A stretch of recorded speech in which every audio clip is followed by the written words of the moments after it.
ये फिल्म इसका जो टाइटल ही है उसमें शहर है और शहर नहीं है।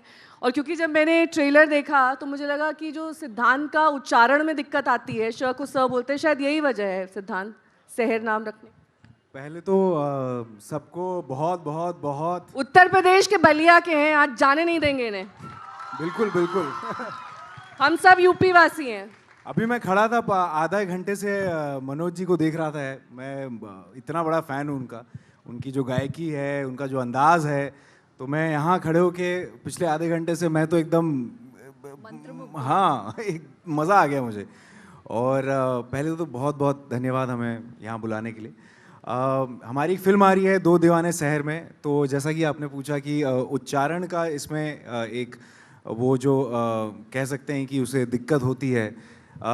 मुझे लगता है कि ये दिक्कत से ज़्यादा एक बहुत खूबसूरत चीज़ है, क्योंकि बलिया से आता हूँ मैं और बलिया वासी हूँ। बचपन में जब आया था मैं तो मुझे भी बड़ी दिक्कत होती थी। पहले तो हिंदी सीखी, फिर अंग्रेज़ी सीखी, और अभी भी घर पे जो बातें होती हैं भोजपुरी में होती है। तो वो मुझे लगता है कि वो एक दिक्कत से ज़्यादा एक खूबसूरती है उस लैंग्वेज की, एक तरीका है बोलने का जिसमें मज़ा आता है, एक रस है उसका। तो लेकिन होता क्या है थोड़ा कि कुछ बोल के सुनाइए ना, घर में कैसे बात होती है, जो लहजा होता है ना, यहाँ के लोग उसी से रिलेट करते हैं, वो बड़ा मज़ा आता है उसे सुनकर। हार्टलैंड ऑफ यूपी में हैं आप? जी हम तो बोल दे अभी, बाकी आ गया वो आ गया। अब का बोली, अभी बड़ा अच्छा लगा था ऐसा बैठ के एकदम पियर एकदम पहन के आयल बनी।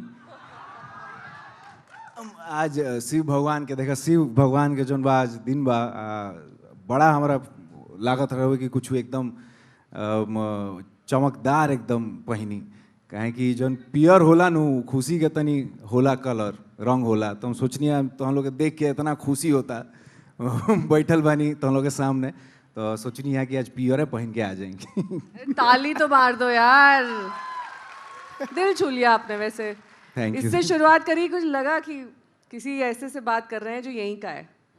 तो ऐजे के तो बानी है हम, और कहाँ हाँ। ऐजे के उपजल बानी और का। तो घर जाते हैं तो फिर यही बात होती होगी ना ऐसे ही, या होना मतलब जाना नहीं हो पाता है, मुंबई में ही बस गए? नहीं तो मैं माता पिता के साथ ही रहता हूँ। मुझे लगता है कि एक रूट्स तो है ना वहाँ पर, कुछ तो होगा। नहीं आपका रूट्स हैं, पुश्तैनी घर होगा, आपके बिल्कुल लोग होंगे। बिल्कुल। सारे मेरे मामा भी वही हैं, मेरी मामा मामी वही हैं, मेरे भाई हैं सारे, बहुत मेरे भाई हैं जो बीएचयू में पढ़े हैं। तो वहाँ तो जाना, बनारस, बलिया, लखनऊ, इलाहाबाद, प्रयागराज जाना तो होता रहता है हमारा। तो लेकिन मुझे लगता है कि एक किसी भी पुत्र या पुत्री के लिए सबसे बड़ा सौभाग्य होता है कि अपने माँ बाप, जब आप तरक्की के सीढ़ियों पर चढ़ रहे हो तो सबसे बड़ा आपका भाग्यशाली होते हैं कि अगर अपने माँ बाप को आप अपने साथ रख सकें। तो मेरे माँ बाप के साथ ही रहता हूँ, माता पिता के साथ ही रहता हूँ, चाहे जितना भी लंबा दिन हो, जो भी काम करके आऊँ, घर जाके वही फीलिंग आती है। तो मैं बहुत मुझे अच्छा लगता है। मृणाल से पूछते हैं, ये रूप आपने देखा था सिद्धांत का पहले, जिस भाषा में ये बात कर रहे हैं? सेट्स पे देखा है आपने? कैसे हैं ये सेट्स पर? ये नौटंकी है, फन है, मजाकिया है, प्रैंक्स करते हैं, क्या करते हैं ये सेट पर? बिल्कुल ऐसे ही हैं जैसे आप देख रहे हैं। फन। जब आप दोनों को कॉल आया संजय लीला भंसाली प्रोडक्शन से, क्या रिएक्शन था आप दोनों का? सबसे पहले लखनऊ, हर हर महादेव आपको। आज महाशिवरात्रि है और बहुत खुशी हो रही है आप लोगों से मिलके। 2019 के बाद लखनऊ आने का मौका मिला है, आ चुकी हैं आप। और आज से बेहतर दिन नहीं हो सकता। ये फिल्म जो है संजय लीला बंसाली प्रोडक्शंस की है, उनके बैनर के साथ है। तो मेरे लिए बहुत ही बड़ी चीज़ है, क्योंकि आई थिंक हर लड़की का, हर एक्टर का एक सपना होता है कि संजय लीला बंसाली की फिल्म करे और उनकी हीरोइन बने। तो दो दीवाने शहर में प्यार भरी, बहुत ही गुदगुदा देने वाली ऐसी मूवी है जो आप सब लोग, हर एज ग्रुप पसंद करेंगे देखना।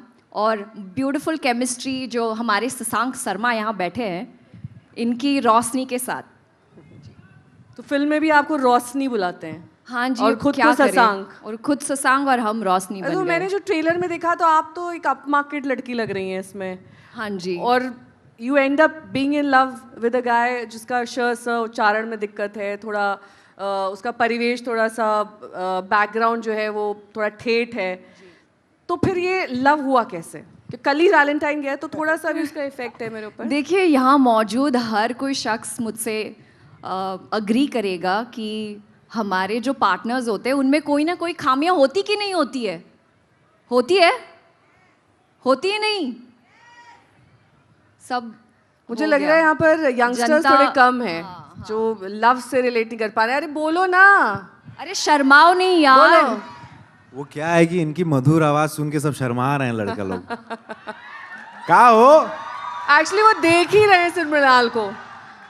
तनी आवाज करो लो, कहाँ लजाता रहो। आपने उनसे ही पूछना चाहिए कि उनमें खामियां हैं या नहीं है। पर जो खामियां होती है तो वही तो इंसान, मतलब यू नो, वही असली पार्टनर होता है। मतलब आप कोशिश करो, मतलब अच्छे इंसान से मोहब्बत करें, और वो इनका दिल ही अच्छा है तो दिल ही काफ़ी है। चाहे वो स को स बोले, श बोले, फ बोले, क बोले, इससे हमें कोई परवाह नहीं है। वो इंसान अच्छे हैं, उनका दिल साफ है और मुझसे बेइंतहा मोहब्बत करते हैं। That's what is more important. तो सिद्धांत, आप रियल लाइफ में भी ऐसे ही हैं? मतलब श स वाला पार्ट छोड़ दें तो। रियल लाइफ में देखिए अरे वो भाई, ड्रोन आता रहेगा, डोंट वरी, वो शॉट्स के लिए। रियल लाइफ में कैसा हूँ मैं अब? वो पूछना चाह रहे हैं कि आप इश्क लड़ाते हैं या नहीं रियल लाइफ में। नहीं, इश्क वैसे ही लड़ाते हैं जैसे फिल्म में दिखाया गया है, क्योंकि पर्सनल लाइफ में हम ज़्यादा नहीं जाएंगे। वैसे ही लड़ाते हैं या नहीं?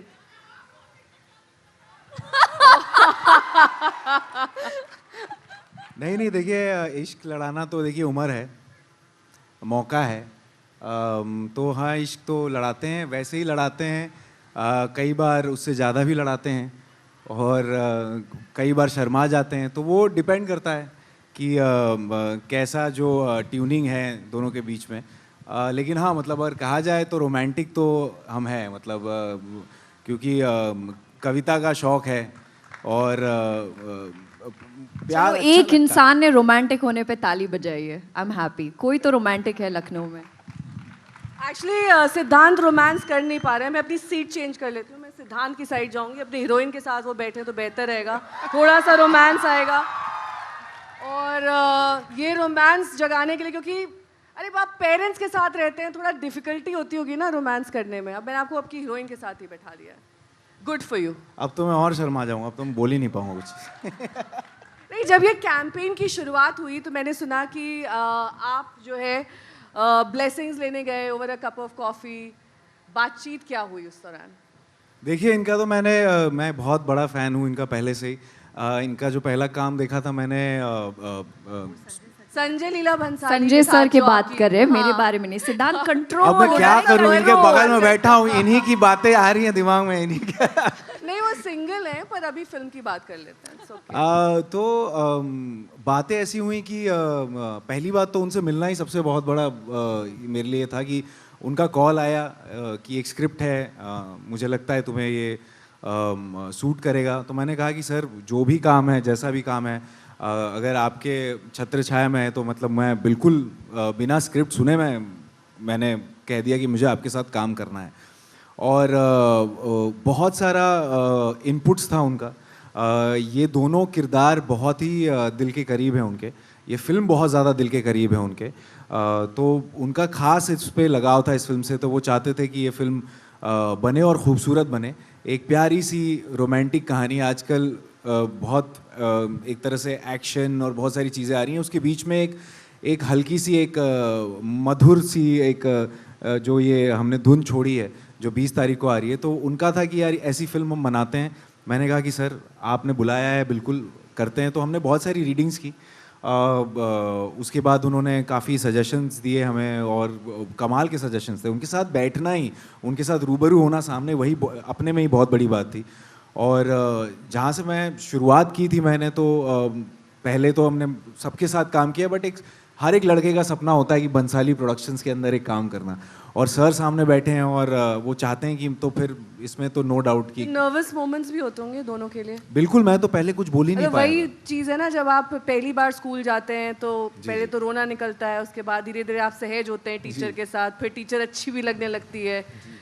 यार एक्चुअली मेरे साथ उल्टा हुआ। मैं पहली दफ़ा उनसे मिली सीतारामम के रिलीज़ के बाद, और उन्होंने इतनी प्रशंसा की। तो एक तो आप संजय लीला बंसाली सर के सामने बैठे हैं, घबराहट तो हो रही थी, लेकिन जब उन्होंने कहा एक मराठी मुलगी इतना काम कर रही है, इतना अच्छा काम कर रही है, तो मुझे बहुत सुकून मिला।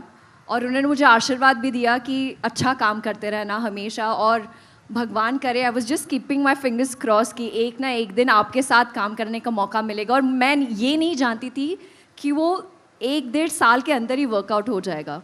और जब फ़ोन आया कि एक ऐसी फिल्म है जो लोगों की रूह को छू जाएगी, तो 30 सेकंड्स के अंदर मैंने हाँ कह दी, बिना कुछ सोचे समझे, क्योंकि मैं जानती हूँ कि जो हमारे डायरेक्टर है रवि उद्यावर, हमारे जो प्रोड्यूसर्स है, हमारी जो पूरी टीम है, सिद्धांत जैसे को एक्टर होने के बाद, मतलब ये फिल्म को तो अच्छा ही होना है। So keeping fingers crossed.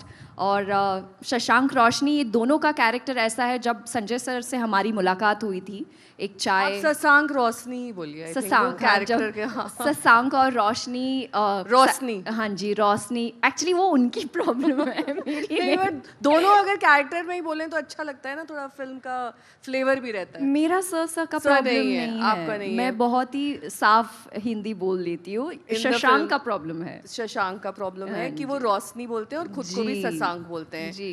तो कुछ ऐसा टंग ट्विस्टर था इसमें जिसमें शशांक आपका हिल गया थोड़ा सा? देखिए ये बचपन से ही आदत है, घर पे जो होता है स्विच तो है ही हमेशा, तो कहीं अटका तो नहीं मैं कहीं पे भी। एक इंग्लिश में जो है आपका एक वो जो टंग ट्विस्टर है कि she sells sea shells on a sea shore, तो वो तो आप नहीं कर पाओगे। इजी हो गया ना। कैसे? सी सेल्स ऑन द सी शोर आप सही बोलोगे। तो फिर मेरे लिए तो इजी हो गया, तो इनफैक्ट मेरे लिए काफ़ी आसान था वो चीज़। That's nice. लेकिन मैंने देखा है अब ये ट्रेंड है, और मूवीज़ चाहे OTT पे हों या थिएटर में, रियल लाइफ कैरेक्टर्स ज़्यादा पसंद किए जाते हैं और रियल लाइफ स्टोरीज़। और इस फिल्म के प्रोमो को लेकर भी यही कहा जा सकता है कि आपकी फिल्म काफ़ी रियल लाइफ लोग रिलेट भी कर पाएंगे, और ऐसी लव स्टोरीज़ जो हर आपको एक अपटाउन शहर में भी दिखेंगी और एक बी टाउन जैसा लखनऊ जैसा शहर है वहाँ पर भी इस तरह की स्टोरीज। तो आपको नहीं लगता है कि इसी तरह का फिल्म और इसी तरह की स्क्रिप्ट सब ट्रेंड बन गई हैं? दे आर ट्रेंड, या यूनिकनेस जो आपकी फिल्म में है वो किस तरीके से? आई थिंक वो बहुत ज़रूरी है कि रूटेड रहे कहानी, क्योंकि हमारे जो इंडियन ऑडियंस है उनको जो भी फ्लेवर हो या रिश्ते नाते हो, आप देखेंगे इस फिल्म में ईला अरुण जी भी है, मेरी दादी का रोल निभा रही है। मेरी जो फैमिली है वो बहुत ही डिसफंक्शनल फैमिली है, सो हम हर कोई रेजोनेट कर पाएगा। और एज एन एक्टर मैं चाहती हूँ कि ऐसी फिल्में करें जहाँ पर लोग रेजोनेट कर पाए। That's it. सिद्धांत, क्योंकि बात आपकी फिल्म की महत्वपूर्ण है, दो दीवाने शहर में, अब इसको थोड़ा सा मैं बाइफकेट कर देती हूँ। दो दीवाने किस लिए, और ये शहर वाली स्टोरी सिर्फ आप पर एप्लीकेबल है या इन पर भी है? Both have migrated. मैं पूरी स्टोरी नहीं जान रही हूँ, जस्ट अ जिस्ट कि क्यों ये टाइटल रखा गया है।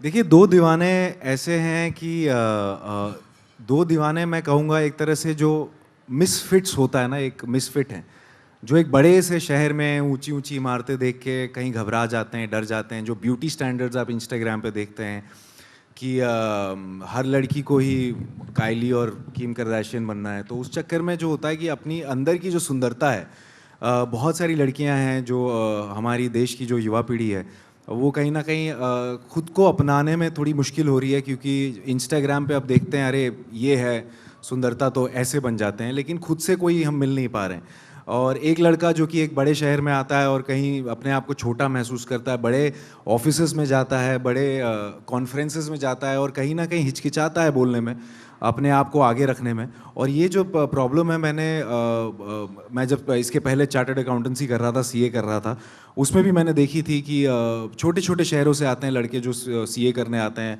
और कहीं ना कहीं जब जॉब इंटरव्यूज़ होता है बहुत नर्वस हो जाते हैं, क्योंकि कहीं ना कहीं जैसे गुजरात में भी ये शह का प्रॉब्लम है, जो इंग्लिश थोड़ी बहुत टूटी फूटी होती है, तो कहीं ना कहीं हिचकिचाते हैं अपने आप को आगे रखने में। तो जो मिसफिट्स है, जो दीवाने हैं, ये मिसफिट्स हैं। और ये भी एक चीज़ है कि दोनों प्यार में भी हैं, दोनों प्यार की तलाश में हैं, दीवाने हैं, मगरूर हैं, कह सकता हूँ केयरफ्री हैं। और ये दोनों मिल जाते हैं और एक दूसरे को कैसे पूरा करते हैं, आधा आधा मिलके एक कैसे बनता है उसकी कहानी। और शहर इसलिए क्योंकि एक तो देखिए शहर है तो स का प्रॉब्लम है, वो तो है ही, लेकिन शहर मतलब भोर होती है। तो दो दीवाने शहर में मतलब कि एक ये जो फिल्म है जिस एक भोर की तरह है कि दो दीवाने जब मिलते हैं तो कैसे आपकी ज़िंदगी ब्राइट हो जाती है और सुबह होती है और भोर होती है और चमकती है ज़िंदगी। जब आप प्यार में होते हैं आपको कोई ऐसा मिल जाता है जिसके साथ हर सुबह बहुत ही हसीन लगे, बहुत ही खूबसूरत लगे। तो ये शहर का ये भी मतलब है। और शहर क्योंकि मैं सर नहीं बोल पाता तो एक वो वर्ड प्ले भी वहाँ पे उन्होंने करने की कोशिश की है। ये जो पुराना ट्रैक था दो दीवाने शहर में, वो इस फिल्म में कैसे उसका इस्तेमाल हुआ है? How is it used? उसका क्या Actually, महत्व है? ये संजय सर का आइडिया था, क्योंकि जब उन्होंने फिल्म का जो फुटेज देखा तो उन्हें लगा यार ये दो दीवाने मुंबई जैसे शहर में, और फिर उनको ये आइडिया आया क्योंकि शशांक सर नहीं बोल पाता तो दो दीवाने शहर में। सो ये टाइटल का श्रेय जाता है उनको। सिद्धांत, ये सीए से एक्टर तक का सफ़र आपने क्यों तय किया? कब ये अवेकनिंग हुई आपको कि मुझे एक्टर बनना चाहिए? रोज़ शीशा देखा, लगा गुड लुकिंग हूँ, चलना चाहिए मुंबई? आपको क्या लगता है? यही लगा आपको? या किसी ने पंप, कई बार पंप भी करते हैं ना दोस्त, यार यार क्या सीए कर रहा है, जाना वहाँ उधर मुंबई में। जहाँ से आते हैं वहाँ क्या है ना, सपने देखना एक तरह से जुर्म है। और अगर अपने सपने बता दो अपने लोगों को, आसपास के लोगों को, रिश्तेदारों को, या जो लोग आपके पड़ोसी हैं, तो वो बड़ा जज कर लेते हैं कि अरे इतने बड़े सपने, नहीं होगा भाई, कर लो सीए चुपचाप, पढ़ाई, हीरो बनने आवारा लड़का निकल गया है, ये बातें होती हैं। तो मेरा हमेशा से था कि मैं जब शादियों में नाचना, मुंडन में नाचना, बर्थडे पार्टी में नाचना, हमारे यहाँ पे जब गणपति होता है तो वहाँ पंडाल होता है, वहाँ पे होस्ट करना, नाचना, तो हमेशा से शौक था। लेकिन इतनी हिम्मत नहीं थी कि सीधे घुस जाएं उसमें। तो मेरे पिताजी ने उनका बहुत बड़ा सहयोग है। उन्होंने हमेशा ये कहा कि यार पढ़ाई कर लो, जब तक पढ़ाई की उम्र है, उसके बाद जो करना है तुम कर सकते हो। तो मैंने कहा ठीक है पापा, बीकॉम कर लेता हूँ। तो बोले नहीं बेटा, बीकॉम से नहीं होगा, सीए और बीकॉम दोनों कर लो। मैंने बोला पापा ये बैकअप थोड़ी ना है, ये तो बहुत ज़्यादा हार्ड है तो यार। लग ये रहा तो होगा उधर सक्सेसफुल नहीं तो वापस सीए बन के इधर आ जाएगा। हाँ, मेरे पर पापा आपके साथ अच्छा हुआ कि आपको सक्सेस हासिल हो गई, नहीं तो आपको वापस सीए वाले प्रोफेशन में शायद वो बुला लेते। जी, मैंने वो भी कर लिया कंप्लीट। मैंने अरे सीए बीकॉम, बनना आसान थोड़ी ना होता है। लेकिन कंप्लीट कैसे, बीकॉम कर लिया, आईपीसीसी कर लिया, सीपीटी कर लिया, फाइनल का मेरा एक ग्रुप बचा था। और तब मैंने कहा कि अब पापा, अब क्या है, प्रोफेशनल एग्ज़ाम है, कभी भी दे सकता हूँ। अगर ऐसी नौबत आई कि काम नहीं मिल रहा है बहुत समय तक, तो मेरे पापा वही कहते थे कि यार देखो, मैं चाहता हूँ कि जो भी हो तुम ज़िंदगी में सक्सेसफुल रहो। और सक्सेस का मतलब ये नहीं होता है कि तुम कुछ बहुत फेमस बन जाओ, बड़े बन जाओ, बट लेकिन एक लाइफस्टाइल हो जो मैंने तुम्हें देने की कोशिश की है, वो तुम मेंटेन कर पाओ। और दर दर की ठोकरें ना खाओ, क्योंकि बहुत लोग आते हैं, लंबी लंबी लाइनें लगती हैं। तो बेटा एक सिक्योर कर लो। तो सिक्योर करने के चक्कर में बहुत ज़्यादा पढ़ाई करनी पड़ गई। और उसके बाद पापा ने कहा कि चलो, एक एग्ज़ाम है तुम्हारा बचा हुआ है, अब जाओ जी ले अपनी ज़िंदगी।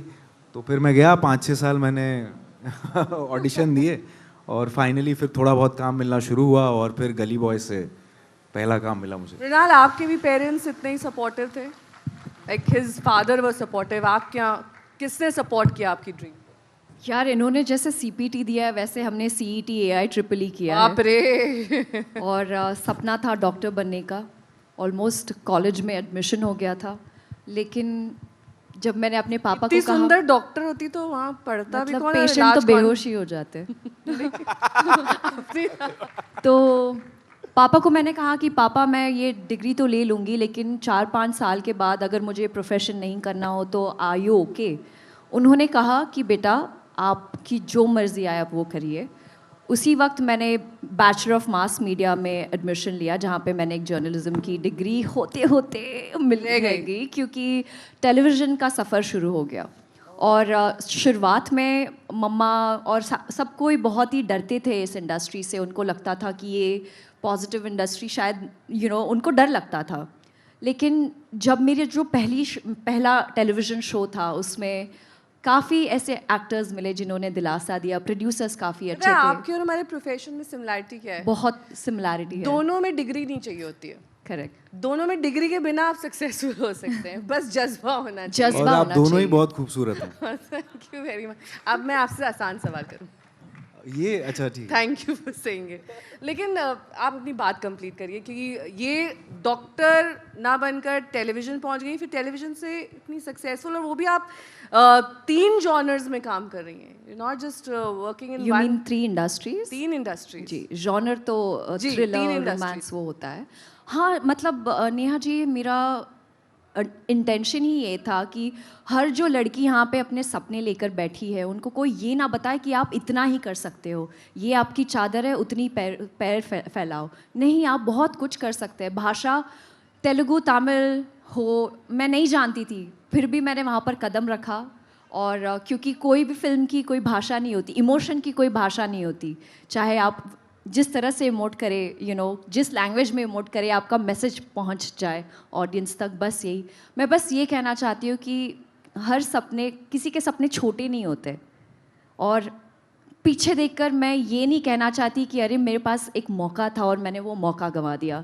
हाँ, शुरुआत में फैमिली का सपोर्ट नहीं था, लेकिन उनको जब मनाया, उनको जब बताया कि इसी में मेरी खुशी है, तो उन्होंने मेरा साथ दिया। तो फर्स्ट रिलीज, फर्स्ट प्रीमियर के लिए आए थे? फर्स्ट रिलीज़ के लिए, प्रीमियर के लिए मम्मी थोड़ी नाराज़ थी लव सोनिया की फ़िल्म देखकर, क्योंकि वो बहुत ही हार्ड हिटिंग मूवी थी। लेकिन जब सुपर 30 आई तो बहुत खुश हो गए, क्योंकि ऋतिक रोशन है ये सामने। वैसे ही नहीं होता है जैसे आप inter religion, inter caste marriage कर लीजिए, तो अगर पेरेंट्स नाराज हैं, लड़का अगर सक्सेसफुल हो जाए तो बड़ी अच्छी बात है, बड़ा अच्छा वर ढूंढ लिया। शायद। और लड़का अगर नालायक निकल जाए तो कभी मुंह नहीं देखेंगे औलाद का। नहीं नहीं, मेरे माँ बाप वैसे नहीं है, उनकी औलाद हूँ मैं, और वो मुझसे पूरी दुनिया से ज़्यादा भरोसा करते हैं, और मैं उनका भरोसा कभी नहीं तोड़ूंगी। That's very nice. और ये फिल्म ज़्यादातर कहाँ शूट हुई, और सबसे ज़्यादा चुनौतियाँ कहाँ पर शूट करने में आई? क्योंकि अक्सर हम देखते हैं ना, जो आपकी आसपास की परिस्थिति होती है, उससे काफ़ी कुछ चीज़ें अफेक्ट हो जाती हैं आपके इमोशंस। जैसे कि बहुत सर्दी है तो वो एक चुनौती है, या बहुत किसी रेगिस्तान में शूट कर रहे हैं, वहाँ पर चुनौती है। ऐसे तो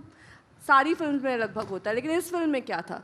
आई थिंक एज एन एक्टर हम वो दिमाग में प्रोसेस करके निकलते हैं। लाइक शूट अगर -26 डिग्री सोनमर्ग जैसी जगह हो रही है, तो हमें वो फंक्शन करना पड़ता है अपने आप को कि बहुत गर्मी लग रही, बहुत गर्मी लग रही, क्योंकि ऐसे लोकेशन पे कथक करना था बिना चप्पल पहने।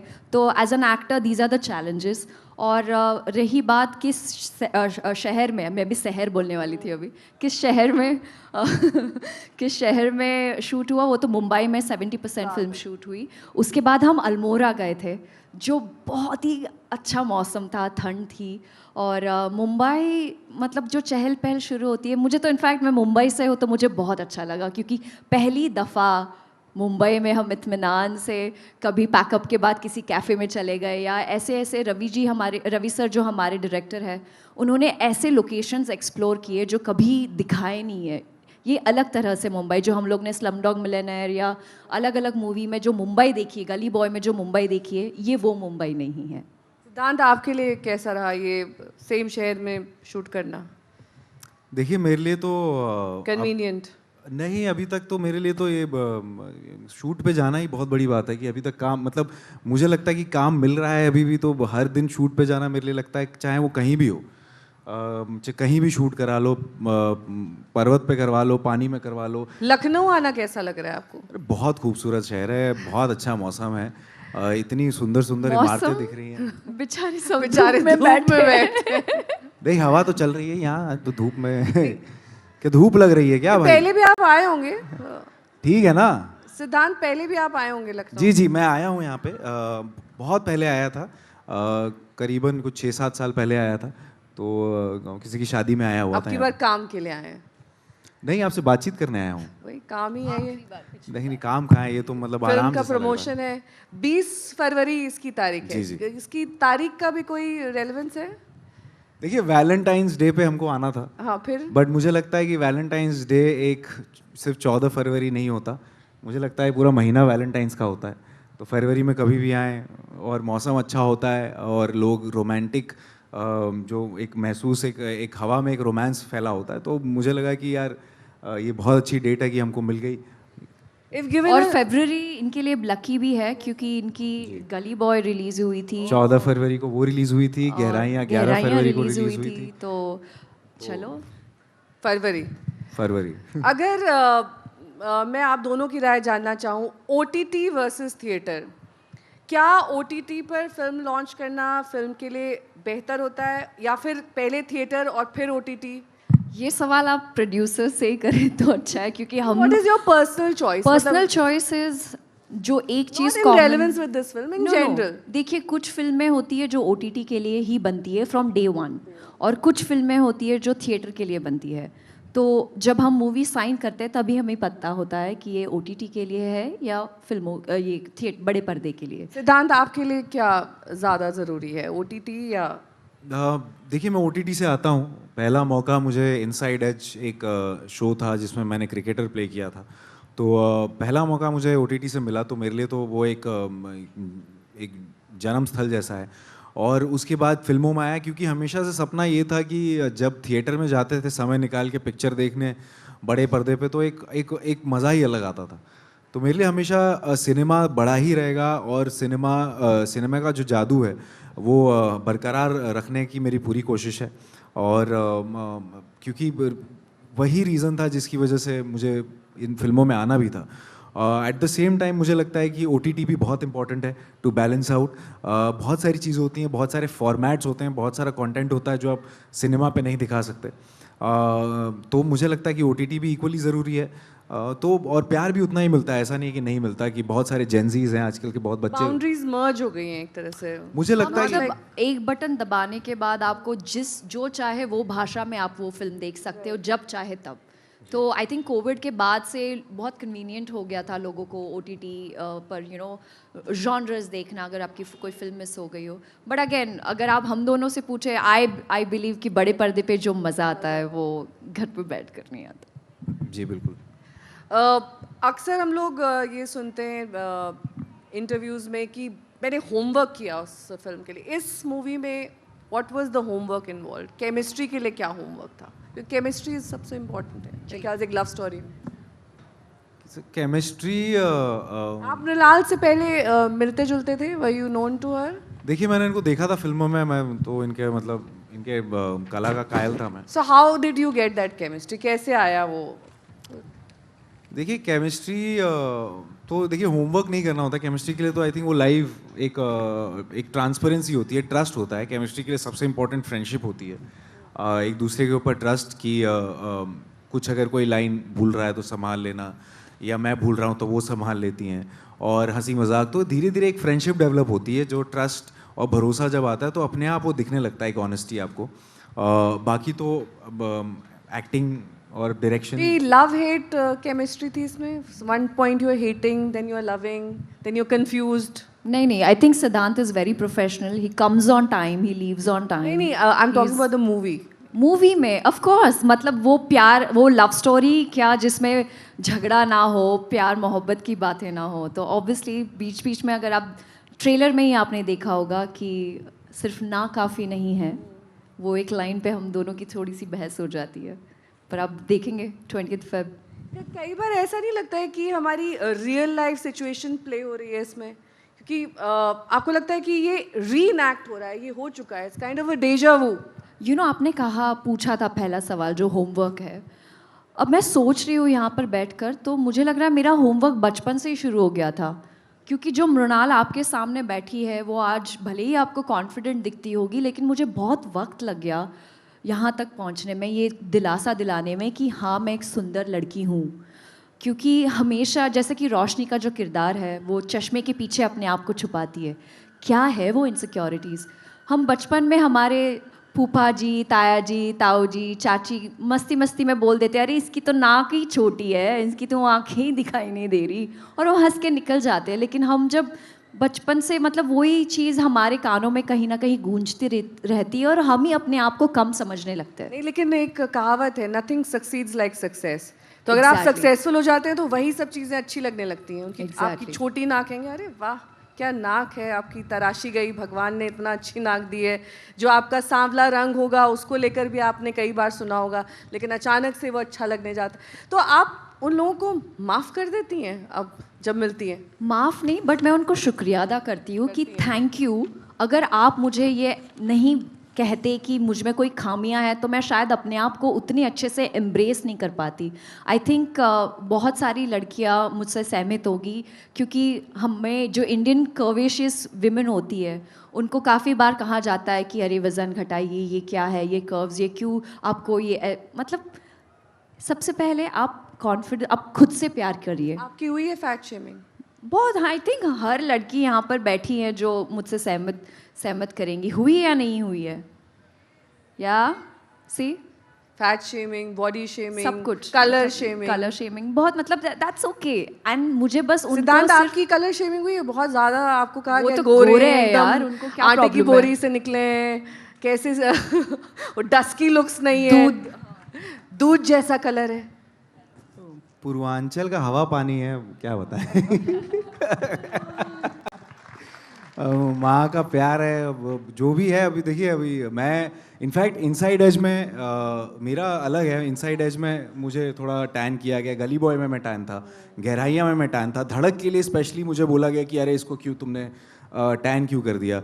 तो मेरे लिए तो किरदार में देखिए, मुझे लगता है कि मैं ज्यादातर आपका टैन लुक प्रेफर किया गया। मतलब डिपेंड करता है कि कैसा कैरेक्टर है। मतलब अब जैसे कि कैनवस होता है, वो सफ़ेद ब्लैंक होता है जिस पे आप कुछ भी पेंट कर सकती हैं, तो ये कैनवस है, यहाँ आप कुछ भी रंग सकते हैं, कुछ भी पेंट कर सकते हैं। जब सांवले को सफेद किया जा सकता है तो सफेद को भी सांवला कर दिया। देखिए, एक्टर है, हमारा काम आई है। थिंक अभी हम लोग परे है ना सेड, उससे काफी लाइक मतलब इस चीज से ऊपर उड़ ऊपर गए। उड़ गए। आज इम्पोर्टेंट ये है कि कि आपकी सिद्धांत acting चतुर्वेदी क्या है? ने इनसाइड एज में जो इतना बेहतरीन काम किया, और वही लड़का आज गली बॉय जैसे MC शेर का किरदार निभा रहा है। ज़मीन आसमान का फ़र्क है। मतलब all you need is talent, फिर रंग कुछ कोई भी हो कितनी मायने नहीं दीवानगी रखता। चाहिए होती है, कितना जुनून चाहिए होता है एक एक्टर बनने के लिए। मैं जानना चाहती हूँ हमेशा से, क्योंकि हमारे प्रोफेशन में बहुत जुनून लगता है, इसमें कोई टाइमिंग नहीं फॉलो हो सकते हैं। कई बार आप कड़ाके की धूप में भी कर रहे होते हैं, कई बार आप ऐसे टेम्परेचर्स में भी जाते हैं, रिपोर्टिंग करते हैं। आपके प्रोफेशन में भी लगभग वैसा ही है। कितना जुनून लगता है उसे करने? मुझे लगता है कि चाहे वो कोई भी काम हो, अब इसलिए नहीं बोल रहा हूँ कि डिप्लोमेसी है, मैं जेन्युइनली बिलीव करता हूँ ये। चाहे जब मैं CA कर रहा था, चाहे जब मैंने अपने दोस्तों को देखा है जो काम करते हैं कॉरपोरेट में, कोई भी काम हो, छोटा या बड़ा हो, चाहे एक लकड़ी उठाने का काम हो, चाहे ट्रक चलाने का काम हो, चाहे एक्टर बनने का काम हो, जर्नलिज्म हो, कॉरपोरेट हो, बिजनेस हो, स्टॉक मार्केट हो, पॉलिटिक्स हो, जो भी काम है इस दुनिया में, या मुझे लगता है कि बहुत ज़्यादा जुनून, अगर आपको तरक्की चाहिए, अगर आपको सक्सेसफुल होना है कोई भी काम में, सो स्पेशलाइजेशन बहुत ज़्यादा ज़रूरी है। स्पेशलाइजेशन के लिए ऑब्सेशन चाहिए होता है, और ऑब्सेशन तभी आएगा जब पैशन है। तो आई फील कि कोई भी काम हो वो छोटा बड़ा नहीं होता। चाहे एक्टर के लिए, हाँ मैं कह सकता हूँ कि मैंने बहुत संघर्ष किया, लेकिन जब मैं घूमता हूँ अपने देश में तो मैंने बहुत संघर्ष करते हुए लोगों को देखा है जो छोटी छोटी चीज़ों के लिए एक दिन रात जाग रहे हैं, काम कर रहे हैं, मेहनत कर रहे हैं। तो मुझे लगता है कि इसमें कोई भेदभाव नहीं कि कौन किस प्रोफेशन में है। आप कोई भी काम करिए, जुनून बहुत ज़्यादा ज़रूरी है, तभी मुझे लगता है कि देश आगे बढ़ेगा। क्योंकि हम हैं जुनूनी, हमारे खून में है जुनूनी। हमारा जो देश ही है भारत, इसमें सब इमोशनल और जुनूनी लोग हैं, बहुत ही ज़्यादा मेहनती लोग हैं, और तभी ये देश आगे बढ़ेगा मुझे लगता है। तो कोई भी काम हो। मृणाल, पिक्चराइजेशन ऑफ सॉन्ग्स में भी एक ट्रांसफॉर्मेशन आया है, वो भी काफ़ी रियल टाइम हो गए हैं। पहले जिस तरीके से पिक्चराइज होते थे वो काफ़ी artificial, not so real to life लगता था, क्योंकि आप सिर्फ वही एक सॉन्ग को इमोट कर रहे होते। अब मैं देखती हूँ कि जो प्रोमोज भी हैं उसमें ये दिखता है कि आपके कोई सीन का इनैक्टमेंट है, उसी में बैकग्राउंड में चल रहा है, बहुत ज़्यादा लिपसिंग की इन्वॉल्वमेंट नहीं होती। क्या ये सच है? अब transformation in the picturisation of songs? Basically montages बहुत शूट होते हैं, लिपसिंक कम हो गया है, यही। क्योंकि हमारे पास उस वक्त गाना नहीं था। नहीं, मतलब गाने की तो ऑब्वियसली एक पहले 8-8 गाने होते थे, अब मुश्किल से 1 या 2 गाने होते हैं, और उस पर भी कई बार प्रोमो शूट होते हैं। तो आई वाज जस्ट आस्किंग कि उसका पिक्चराइजेशन कितना अब फर्क हो गया? I think is that good और बैड? जी, सी इट्स गुड ओनली। और मैं हमेशा हमारे कैप्टन ऑफ द शिप जो हमारे डायरेक्टर है उन पर ज़्यादा डिपेंड करती हूँ। आई सरेंडर माई सेल्फ, क्योंकि ये उनका विजन है। चाहे तो लिपसिंग भी कर सकते हैं, चाहे तो मोन्टाज भी कर सकते हैं, लेकिन रवि उद्यावर एक ऐसे डायरेक्टर है जो नुआंसेस पकड़ते हैं। वो चाहते हैं कि एक दोनों कपल के बीच में एक ऐसे ऑथेंटिक मोमेंट्स हो जो रियल लगे। तो क्योंकि फ्लो नहीं टूटना चाहिए। क्यों कभी कभी जब हम फिल्म देखते हैं बहुत ही इंटेंस सा सीन होता है और अचानक एक नाचने गाने वाला हीरो हीरोइंस नाच रहे तो वो ब्रेक हो जाता है। तो इसीलिए वो मोन्टाज जो आपने पूछा, शायद इसी से वो रिदम जो होता है वो नहीं टूटता। May be that's his vision. क्योंकि आप लोग अलग अलग टाइप्स की फिल्म में काम कर चुके हैं, उसमें कई बार एक कंपैरेटिव एनालिसिस आ जाता है between directors. Is that easy to trace pass that analysis? क्योंकि कई बार आपने कहा कि वो सबलाइम तरीके से करते हैं, कोई बहुत जारिंग तरीके से करता है, किसी का स्टाइल एकदम अलग होता है। यू जस्ट आप आराम से उसमें ढल जाते हैं या थोड़ी सी दिक्कत आती है? क्योंकि कई बार पैरेलल शूट्स भी चल रहे होते हैं।